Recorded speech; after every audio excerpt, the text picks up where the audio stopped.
სვეტიცხოვლობას გილოცავთ მთელ საქართველოს და ზოგმა არის სვეტიცხოვლის ისტორია და მცირეც გიამბობთ ამ დღესთან დაკავშირებით.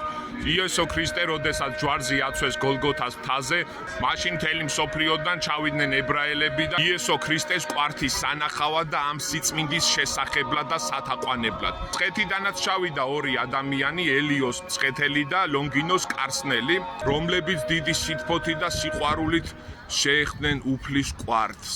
როდესაც უკვე გადასაწყვეტი იყო თუ სად წავიდოდა უფლის წმინდა იესოს შესამოსელი კვართი, სასწაულებრივად გადაწყდა ცხეთა ელიოს მცხეთელის და ლონგინოს კარსნელის. როგორც კი ჩამოიტანეს კვართი, მცხეთაში დააბრძანეს და რომელსაც შეეხო ელიოზის და სიდონია, მან მაშინვე სული განუტევა ბედნიერებისგან და ჟრიამულისგან გარდაიცვალა.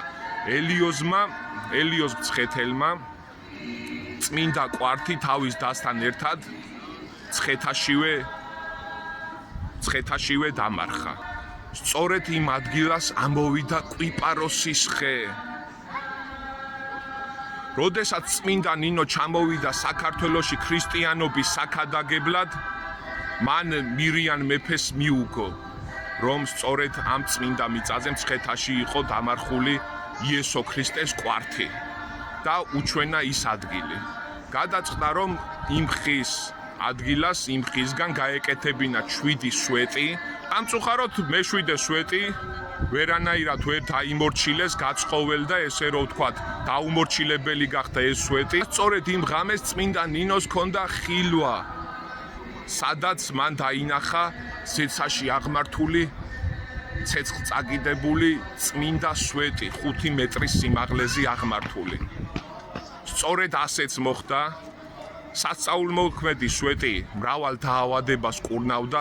თვითონ სვეტიცხოველი კი მე-11 საუკუნეში გიორგი პირველის მეფობის დროს მელქისედეკ კათოლიკოსმა ააშენა დიდოსტატის კონსტანტინე არსუკიძის მიერ.